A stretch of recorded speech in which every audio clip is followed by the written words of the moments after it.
ನಮಸ್ಕಾರ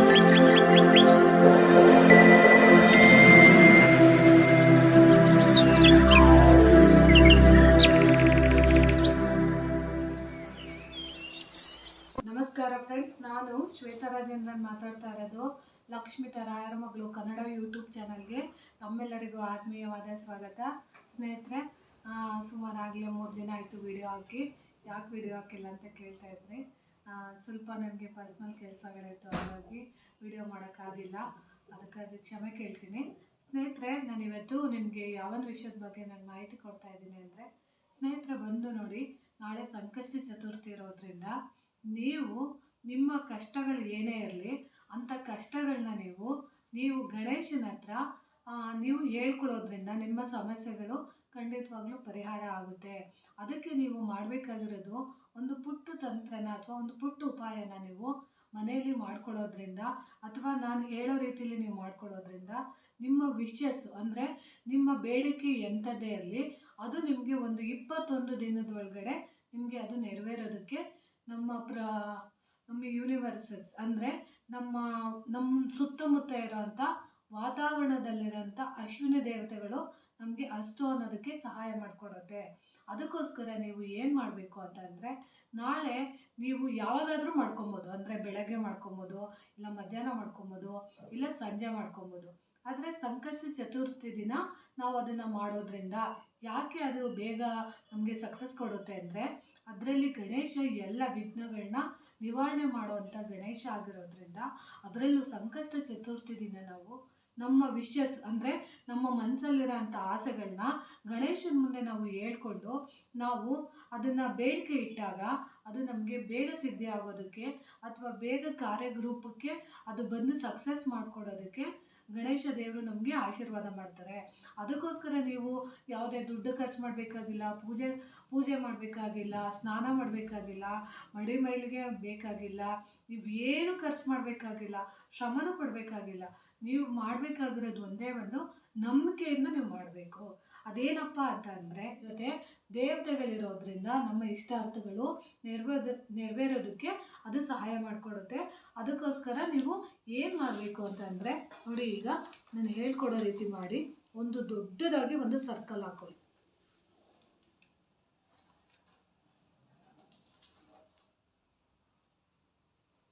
ನೋಡಿ, ಈ ರೀತಿ ನೀವು ಸರ್ಕಲ್ ಹಾಕೊಂಡ್ಮೇಲೆ ನೀವು ಏನು ಮಾಡಬೇಕು ಅಂತಂದರೆ ನೋಡಿ, ಇಲ್ಲಿ ನಿಮ್ಮ ಈ ಸರ್ಕಲ್ ಒಳಗಡೆನೇ ನಿಮ್ಮ ಹೆಸರನ್ನ ಬರೆದಿರಬೇಕು. ನೋಡಿ, ಈ ರೀತಿ. ಈಗ ನನ್ನನ್ನು ಹೆಸರು ಹಾಕ್ತೀನಿ ನೋಡಿ, ಈ ರೀತಿ ನೀವು ಕೂಡ ನಿಮ್ಮ ಹೆಸರನ್ನ ಬರೀಬೇಕಾಗುತ್ತೆ. ಸರಿನಾ? ನೋಡಿ, ಈಗ ನಾನು ನನ್ನ ಹೆಸರನ್ನು ಹಾಕ್ಕೊಂಡಿದ್ದೀನಿ. ನೀವು ಇಲ್ಲಿ ಏನು ಮಾಡಬೇಕು ಅಂತಂದರೆ, ಇಲ್ಲಿ ನಿಮ್ಮದು ಏನಿದೆ ಡ್ರೀಮ್ ಅಂದರೆ, ನಿಮಗೆ ಜಾಬ್ ಸಿಗಬೇಕಾ, ನನಗೆ ದೇವರ ಆಶೀರ್ವಾದ ಇರಲಿ. ಈಗ ನನಗೆ ನನ್ನ ರಾಯರ ಆಶೀರ್ವಾದ ಸದಾ ನನಗೆ ಇರಲಿ. ನನ್ನ ರಾಯರ ಆಶೀರ್ವಾದ ಸದಾ ನನ್ನ ಜೊತೆ ಇರಲಿ. ಸದಾ ನನ್ನ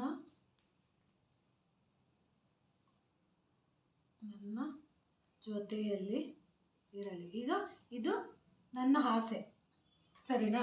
ಈಗ ನಿಮ್ಮ ಆಸೆ, ನಿಮ್ಮ ಕನಸೇನು? ನಿಮ್ಗೆ ಯಾವ ರೀತಿ ಕನಸು? ಇಲ್ಲ ನಿಮಗೆ ಕೆಲಸ ಸಿಗಬೇಕು ಅಂತ ಆಸೆ ಇದೆಯಾ, ಅಥವಾ ಮದುವೆ ಆಗಬೇಕು ಅನ್ನೋ ಆಸೆ ಇದೆಯಾ, ಅಥವಾ ನೀವು ಮನೆ ಕಟ್ಟಿಸ್ಬೇಕು ಅನ್ನೋ ಆಸೆ ಇದೆಯಾ, ಅಥವಾ ಗಾಡಿ ತೊಗೊಬೇಕು ಅನ್ನೋ ಆಸೆ ಇದೆಯಾ, ಅಥವಾ ನಿಮಗೆ ಯಾವ ರೀತಿ ನಿಮ್ಮ ಡ್ರೀಮ್ ಅಂದರೆ ನೀವು ಕನಸು ಕಾಣ್ತಾ ಇದ್ದೀರಾ, ಇದು ನನಗೆ ಸಿಕ್ಕಿದ್ರೆ ನಾನು ತುಂಬ ಸಂತೋಷವಾಗಿರ್ತೀನಿ ಅಂತ ನಿಮಗೆ ಯಾವೊಂದು ವಿಷಯಕ್ಕೆ ನೀವು ಒದ್ದಾಡ್ತಾ ಇದ್ದೀರಾ ಅಥವಾ ಇಷ್ಟಪಡ್ತಾ ಇದ್ದೀರಾ, ಅದನ್ನು ನೀವು ಇಲ್ಲಿ ಬರೀಬೇಕಾಗುತ್ತೆ. ಯಾವುದೇ ಇರ್ಬೋದು, ಪ್ರತಿಯೊಂದನ್ನು ನೀವು ಇಲ್ಲಿ ಬರೀಬೇಕಾಗುತ್ತೆ. ಸರಿನಾ? ಇಷ್ಟರ ಒಳಗಡೆನೇ ಬರೀಬೇಕು. ಇನ್ನು ಇಲ್ಲಿ ಏನು ಬರೀಬಾರ್ದು. ಇಲ್ಲಿ ಮಾತ್ರನೇ ಬರೆದಾದ್ಮೇಲೆ, ಇಲ್ಲ ಸಾಲ ತೀರಬೇಕಾ, ನನಗೆ ಇಷ್ಟು ದಿನ ಅಂದರೆ 21 ದಿನದ ಒಳಗಡೆ ನಿಮ್ಮ ವಿಶಸ್ ಖಂಡಿತವಾಗ್ಲೂ ನೆರವೇರುತ್ತೆ. ಆದರೆ ನಂಬಿಕೆಯಿಂದ ನೀವು ಮಾಡ್ಕೊಬೇಕಷ್ಟೆ. ನಂಬಿಕೆಯಿಂದ ನೀವು ಗಣೇಶನ ಮೇಲೆ ನಂಬಿಕೆ ಇಟ್ಟು ಅದರಲ್ಲೂ ಸಂಕಷ್ಟ ಚತುರ್ಥಿ ದಿನ ನೀವು ಇದನ್ನು ಮಾಡ್ಕೊಳ್ಳೋದ್ರಿಂದ ಖಂಡಿತವಾಗ್ಲೂ 21 ದಿನದೊಳಗಡೆ ನಿಮಗೆ ಯಾವ ರೀತಿ ಯಾವ ಇಷ್ಟಾರ್ಥನ ನೀವು ಹೇಳ್ಕೊಂಡಿದ್ದೀರಾ ಅದು ಖಂಡಿತವಾಗ್ಲೂ ನೆರವೇರುತ್ತೆ. ಈಗ ನಾನು 21 ದಿನ ನನಗೆ ಶ್ವೇತು ಹೇಳ್ಬಿಟ್ಟಿದ್ದಾರೆ ಅಂತೇಳಿ ನನಗೆ ಕೋಟಿ ರೂಪಾಯಿ ದುಡ್ಡು ಬಂದುಬಿಡಬೇಕು 21 ದಿನದ ಒಳಗಡೆ ಅಂತ ನೀವು ಕೇಳ್ಕೊಂಡ್ರೆ ಖಂಡಿತವಾಗ್ಲೂ ನಾವು ಪ್ರಕೃತಿ ನಮಗೆ ಯಾವುದನ್ನು ಕೊಡೋದಕ್ಕೆ ಅರ್ಹತೆ ಇದೆ ಅನ್ನೋದನ್ನ ಅರ್ಹತೆ ನಮಗಿದೆ ಪಡ್ಕೊಳ್ಳೋದನ್ನ ಅದನ್ನು ನಾವು ಕೇಳಿ ಪಡ್ಕೊಬೇಕೇ ಹೊರತು ಇಲ್ಲ ನಮಗೆ ಕೋಟಿ ರೂಪಾಯಿ ಇದೆ ಖಂಡಿತವಾಗ್ಲೂ ನನಗೆ 21 ದಿನದಲ್ಲಿ 40 ಕೋಟಿ ಸಿಕ್ಬಿಡ್ಲಿ 50 ಕೋಟಿ ಸಿಕ್ಬಿಡ್ಲಿ ಅಂತ ನಾವು ಕೇಳ್ಕೊಂಡ್ರೆ ಖಂಡಿತವಾಗ್ಲೂ ಅದು ಆಗುತ್ತಾ? ಅದು ಆಗೋದಿಲ್ಲ. ಅಂದರೆ ನಾವು ಕೇಳೋ ಅಂಥ ರೀತಿ ಸರಿಯಾಗಿದ್ದು ಅದು ಆಗೋ ಅಂಥದ್ದು ಆಗಿದ್ದರೆ ಮಾತ್ರ ಖಂಡಿತವಾಗ್ಲೂ ನೆರವೇರುತ್ತೆ. ನೋಡಿ, ಈಗ ಒಂದು ಒಳ್ಳೆ ಕೆಲಸಕ್ಕೆ ಹುಡುಕ್ತಾ ಇರ್ತೀರ, ಒಂದು ತುಂಬ ದಿನದಿಂದ ಇಂಟರ್ವ್ಯೂಗೆ ಹೋಗಿ ಹೋಗಿ ಹೋಗಿ ಬರ್ತಾ ಇರ್ತೀರ, ಆವಾಗ ನಿಮಗೆ ತುಂಬ ಬೇಜಾರಾಗಿರುತ್ತೆ. ಅಂಥವ್ರು ನನಗೆ 21 ದಿನದೊಳಗಡೆ ನನಗೆ ಒಳ್ಳೆ ಕೆಲಸನ ಕೊಡಪ್ಪ ಭಗವಂತ ಗಣೇಶ, ಎಲ್ಲ ವಿಘ್ನಗಳನ್ನ ನಿವಾರಣೆ ಮಾಡಿ ನನ್ನ ಜೀವನಕ್ಕೆ ಒಂದು ಆಧಾರ ಮಾಡಪ್ಪ, ನನ್ನ ಡ್ರೀಮ್ ಅಂದರೆ ನನ್ನ ಕನಸಿನ ಕೆಲಸನ ನನಗೆ ಕೊಡು ಅಂತ ನೀವು ಗಣೇಶನ ಕೇಳ್ಕೊಂಡಾಗ ಅದಕ್ಕೆ ನಿಮಗೆ ಗಣೇಶ ದೇವರು ಖಂಡಿತವಾಗ್ಲೂ ಹೆಲ್ಪ್ ಮಾಡ್ತಾರೆ. ಅಥವಾ ನನಗೆ ಒಳ್ಳೆ ಕಾರ್ ತೊಗೊಬೇಕು ಅಂತ ಅಂದ್ಕೊಂಡಿದ್ದೀನಿ, ಅದಕ್ಕೆ ನನಗೆ ಇಷ್ಟು ಹಣನ ಇನ್ವೆಸ್ಟ್ಮೆಂಟ್ ಮಾಡೋಕ್ಕೆ ನನ್ನ ಹತ್ರ ಅಷ್ಟೊಂದು ದುಡ್ಡಿಲ್ಲ, ಒಂದಷ್ಟು ದುಡ್ಡನ್ನ ನೀನು ಶೇಖರಣೆ ಆಗೋ ಥರ ಮಾಡು ಅಂತ ಕೇಳ್ಕೊಂಡಾಗ ಆ ಥರದ ಚಿಕ್ಕ ಪುಟ್ಟದ ನೀವು ಕೇಳ್ಕೊಂಡಾಗ ಖಂಡಿತವಾಗ್ಲೂ ನಿಮಗೆ ಗಣೇಶ ದೇವರು ಆಶೀರ್ವಾದ ಮಾಡ್ತಾರೆ. ಮತ್ತು ನಮಗೆ ಯೂನಿವರ್ಸಲ್ ಅಂದರೆ ನಮ್ಮ ಜೊತೆ ಇರೋವಂಥ ಪ್ರಕೃತಿಲಿರೋವಂಥ ದೇವತೆಗಳು ನಮಗೆ ಸಹಾಯ ಮಾಡ್ತಾರೆ. ಅದಕ್ಕೋಸ್ಕರ ನೀವು ನಂಬಿಕೆ ಇಟ್ಟು ನಮ್ಮ ಶಕ್ತಿಗೆ ಯಾವುದು ಬೇಕು ಅಥವಾ ನಮ್ಮ ಯೋಗ್ಯತೆಗೆ ಏನು ದಕ್ಕುತ್ತೆ ಅಂತ ಯೋಚನೆ ಮಾಡಿ ಕೇಳ್ಕೊಳ್ಳಿ. ಅಕಸ್ಮಾತ್ ನಿಮ್ಮ ಮನೇಲಿ ಜಗಳ ಆಗ್ತಾ ಇರುತ್ತೆ, ಪೇರೆಂಟ್ಸ್ಗಳ ಜೊತೆ ಜಗಳ ಆಗ್ತಾ ಇರುತ್ತೆ, ಅಂಥವರು ಸಹ ನೀವು ನಾಳೆ ದಿನ ಯೂನಿವರ್ಸಲ್ಗೆ ನೀವು ಕೇಳ್ಕೊಳ್ಳೋದ್ರಿಂದ ನಮ್ಮ ಮನೆಯಲ್ಲಿ ಜಗಳ ಕಡಿಮೆ ಆಗಬೇಕು, ನಾವು ಗಂಡ ಹೆಂಡತಿ ಕಿತ್ತಾಡ್ತಾ ಇರ್ತೀವಿ, ನಾವು ಅನ್ಯೋನ್ಯವಾಗಿರಬೇಕು, ಮತ್ತು ನನಗೆ ಜಾಬಲ್ಲಿ ನನಗೆ ಟಾರ್ಚರ್ ಕೊಡ್ತಾ ಇದ್ದಾರೆ, ಆ ಟಾರ್ಚರ್ ಅನ್ನೋದು ನಿಂತೋಗ್ಬಿಡ್ಬೇಕು, ಆ ಥರದ್ದು ನಿಮಗೆ ಯಾವುದು ಬೇಕು ಅನ್ನೋದು ನಿಮಗೆ ತುಂಬ ಇಂಪಾರ್ಟೆಂಟ್ ಆಗಿರುತ್ತೋ ಅದನ್ನು ಖಂಡಿತವಾಗ್ಲೂ ಕೇಳ್ಕೊಳ್ಳಿ. ಆಮೇಲೆ ನಮ್ಮ ಮಕ್ಕಳು ಚೆನ್ನಾಗಿ ಓದ್ತಾ ಇಲ್ಲ, ಈ 21 ದಿನದಲ್ಲಿ ನಮ್ಮ ಮಕ್ಕಳು ಚೆನ್ನಾಗಿ ಓದಿ ಈ ಎಕ್ಸಾಮಲ್ಲಿ ಸರಿ ರ್ಯಾಂಕ್ ಬರಲಿಲ್ಲ ಅಂದರೂ ಫಸ್ಟ್ ಕ್ಲಾಸ್ ಆದರೂ ಬರಲಿ ಅಂತೇಳಿ ತಂದೆ ತಾಯಿಗಳು ಕೇಳ್ಕೊಳ್ಳೋದ್ರಿಂದ ಖಂಡಿತವಾಗ್ಲೂ ನಮಗೆ ಗಣೇಶ ದೇವರು ಆಶೀರ್ವಾದ ಮಾಡ್ತಾರೆ. ಯಾಕಂದರೆ ನಾಳೆ ಬಂದು ಸಂಕಷ್ಟ ಚತುರ್ಥಿ ಇರೋದ್ರಿಂದ ನಾವು ಗಣೇಶನ ಹತ್ರ ಯಾವುದೇ ಒಂದು ಬೇಡಿಕೆನ ಇಟ್ಟಾಗ ಖಂಡಿತವಾಗ್ಲೂ ಅವತ್ತು ಗಣೇಶನ ಪ್ರಾರ್ಥನೆ ಮಾಡಿಕೊಂಡು ಸಂಕಲ್ಪ ಮಾಡಿಕೊಂಡು ನೀವು ಈ ರೀತಿ ನೀವು ಬರೆದು ಕೇಳ್ಕೊಳ್ಳೋದ್ರಿಂದ ಖಂಡಿತವಾಗ್ಲೂ ನಿಮಗೆ ಸಹಾಯ ಆಗುತ್ತೆ. ಆಮೇಲೆ ನೀವು ಇಲ್ಲೇನು ಮಾಡಬೇಕು ಅಂದರೆ ನೋಡಿ, ಈ ರೀತಿ 3 ಗೀಟನ್ನ ಹಿಂಗೆ ಹಾಕಬೇಕಾಗುತ್ತೆ. ನೋಡಿ, ಈ ರೀತಿ ಹಾಕಾದ್ಮೇಲೆ ಏನು ಮಾಡಬೇಕು ಅಂದರೆ ನಿಮ್ಮ ವಿಷಸ್ನೆಲ್ಲ ಹೇಳಿದ್ದೀರ, ನೀವು ಏನೇನು ನಿಮ್ಮ ಮನಸ್ಸಲ್ಲಿದೆ ಅದನ್ನೆಲ್ಲ ಬರೆದಾದ್ಮೇಲೆ ನೀವು ಇಲ್ಲಿ ನೀವೇನು ಮಾಡಬೇಕು ಅಂದರೆ ಧನ್ಯವಾದಗಳನ್ನ ತಿಳಿಸ್ಬೇಕು ಗಣೇಶನಿಗೆ ನೋಡಿ ಅಂತ ನೀವು ಬರಿಬೇಕು. ಯಾಕಂದರೆ ನಿಮ್ಮ ಇಷ್ಟಾರ್ಥಗಳನ್ನೆಲ್ಲ ನೀವು ಹೇಳ್ಕೊಂಡಿದ್ದೀರಲ್ವಾ, ಅದಕ್ಕೋಸ್ಕರ ನೀವು ಹೇಳ್ಕೊಂಡಾದ್ಮೇಲೆ ಧನ್ಯವಾದಗಳು ಗಣೇಶ ಅಂತ ನೀವು ಬರಿಬೇಕಾಗುತ್ತೆ. ಗಣೇಶ ಅಂದರೆ ದೇವರು, ಗಣೇಶನ ನೀವು ಕೇಳ್ಕೊಂಡಿದ್ದೀರಲ್ವ, ಆ ಗಣೇಶನ ನೀವು ಕೇಳಿಕೊಂಡು ನೋಡಿ ಇದನ್ನು ನೀವೇನು ಮಾಡಬೇಕು ಅಂತ ಅಂದರೆ ನೀವು ಇಷ್ಟೇ ಮಾಡಬೇಕಾಗಿರೋದು, ಇಷ್ಟನ್ನು ನೀವು ಮಾಡಿಕೊಂಡು ಇದನ್ನು ಬರೆದಾದ್ಮೇಲೆ ನೋಡಿ ಈ ರೀತಿ ನೀವು ಬರ್ಕೊಂಡಾದ್ಮೇಲೆ ನೀವು ಇದನ್ನು ಯಾರು ನೋಡಬಾರ್ದು.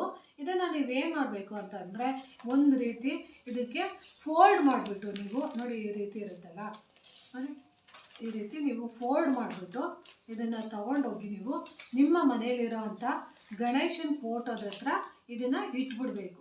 ನೋಡಿ ಈ ರೀತಿ ನೀವು ಫೋಲ್ಡ್ ಮಾಡಿಬಿಟ್ಟು ಗಣೇಶನ ಹತ್ರ ನಿಮ್ಮ ಮನೆಯಲ್ಲಿರೋಂಥ ಗಣೇಶನ ವಿಗ್ರಹ ಇರ್ಬೋದು ಅಥವಾ ಗಣೇಶನ ಫೋಟೋ ಇರ್ಬೋದು ಅಥವಾ ಗಣೇಶಂದು ದೇವಸ್ಥಾನಕ್ಕೆ ಏನಾದರೂ ಹೋದರೆ ಅಲ್ಲಿ ಸಹ ನೀವು ಇದನ್ನು ಇಟ್ಬಿಟ್ಟು ಬರ್ಬೋದು. ಆದರೆ ದೇವಸ್ಥಾನದಲ್ಲಿ ಇಟ್ಟಾಗ ಹೆಂಗಾಗುತ್ತೆ ಅಂದರೆ ಕೆಲವೊಬ್ಬರು ಪೂಜೆ ಮಾಡಿ ಅದನ್ನು ಕೆಲವೊಬ್ಬರು ವಿಸರ್ಜನೆ ಮಾಡಿಬಿಡ್ತಾರೆ, ಅಂದರೆ ಎತ್ತಾಕ್ಬಿಡ್ತಾರೆ. ಆದರೆ ನಿಮ್ಮ ಇಷ್ಟಾರ್ಥಗಳು ನಿಮಗೆ ನೆರವೇರೋವರೆಗೂ ಅಂದರೆ 21 ದಿನದವರೆಗೂ ನಿಮ್ಮ ಮನೆಯಲ್ಲಿರೋವಂಥ ಗಣೇಶನ ಫೋಟೋದ ಹತ್ರ ಇದನ್ನು ಇಟ್ಟು ನೀವು ಪ್ರತಿದಿನ ಅದಕ್ಕೆ ನಮಸ್ಕಾರ ಮಾಡ್ಕೊಳ್ತಾ ಬಂದು ಅದನ್ನು ಗಣೇಶನ ಹತ್ರ ಪ್ರತಿದಿನ ಹೇಳ್ತಾ ಇರಬೇಕು.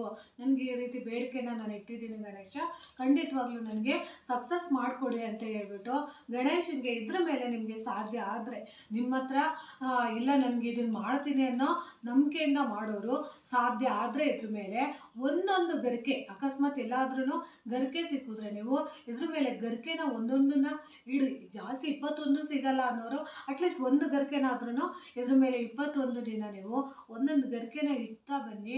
ಖಂಡಿತವಾಗ್ಲೂ ನೀವೇನು ಅಂದ್ಕೊಂಡಿದ್ದೀರಾ ಅದು ನಿಮಗೆ ಸಕ್ಸಸ್ನ ಕೊಡುತ್ತೆ.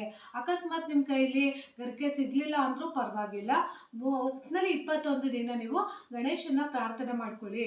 ಅದೇನಾದರೂ ನಿಮಗೆ ನೀವು ಅಂದ್ಕೊಂಡಿರೋ ಅಂಥದ್ದು 21 ದಿನಕ್ಕೆ ನಿಮಗೆ ನೆರವೇರ್ಬಿಟ್ರೆ ಅಲ್ಲಿ ನೀವು ಅವತ್ತಿನ ದಿನ ಹೋಗಿ ಗಣೇಶನಿಗೆ ಒಂದು ಪೂಜೆ ಅಥವಾ ಅಭಿಷೇಕನ ನೀವು ಮಾಡಿಸಿ ಆಮೇಲೆ ಈ ಹಾಳನ್ನು ನೀವೇನು ಮಾಡಬೇಕು ಅಂತಂದರೆ ಹರಿಯೋ ನೀರಿಗೆ ಹಾಕ್ಬಿಡ್ಬೇಕಾಗುತ್ತೆ.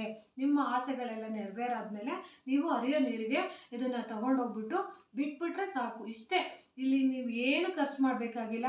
ಪ್ರಯತ್ನ ಪಟ್ಟು ನೋಡಿ. ಅಕಸ್ಮಾತ್ ನಿಮ್ಮ ಪ್ರಯತ್ನ ನಿಜವಾಗ್ಲೂ ಶ್ರದ್ಧೆ ಇದ್ದರೆ, ಭಕ್ತಿ ಇದ್ದರೆ, ನಿಮ್ಮದು ಪ್ರಾಮಾಣಿಕವಾದ ಆಸೆ ಆಗಿದ್ದು ಅದು ನೆರವೇರೋಂಥದ್ದಾಗಿದ್ದರೆ ಖಂಡಿತವಾಗ್ಲೂ ಗಣೇಶ ದೇವರು ನಿಮಗೆ ಸಹಾಯ ಮಾಡ್ತಾರೆ ಅಂತ ನಾನು ತಿಳಿಸೋಕ್ಕೆ ಇಷ್ಟಪಡ್ತೀನಿ. ಸ್ನೇಹಿತರೆ ನೋಡಿ, ನನಗೆ ಗೊತ್ತಿರೋಷ್ಟು ಪುಟ್ ಮಾಹಿತಿಗಳನ್ನ ನಾನು ನಿಮಗೆ ತಿಳಿಸ್ತಾ ಇದ್ದೀನಿ. ಈ ಮಾಹಿತಿ ನಿಮಗೆ ಇಷ್ಟ ಆಗಿದ್ದರೆ ದಯವಿಟ್ಟು ನನ್ನ ಚಾನಲ್ನ ಸಬ್ಸ್ಕ್ರೈಬ್ ಮಾಡ್ಕೊಂಡು ನೋಡಿ, ಹೆಚ್ಚೆಚ್ಚು ವಿಡಿಯೋನ ಶೇರ್ ಮಾಡಿ ಮತ್ತು ಲೈಕ್ ಮಾಡಿ. ಹೊಸದಾಗಿ ಯಾರಾದರೂ ನನ್ನ ಚಾನಲ್ ನೋಡ್ತಿದ್ರೆ ದಯವಿಟ್ಟು ಸಬ್ಸ್ಕ್ರೈಬ್ ಮಾಡ್ಕೊಂಡು ನೋಡಿ ಅಂತ ನಾನು ತಿಳಿಸೋಕ್ಕೆ ಇಷ್ಟಪಡ್ತೀನಿ. ಧನ್ಯವಾದಗಳು ಸ್ನೇಹಿತರೆ.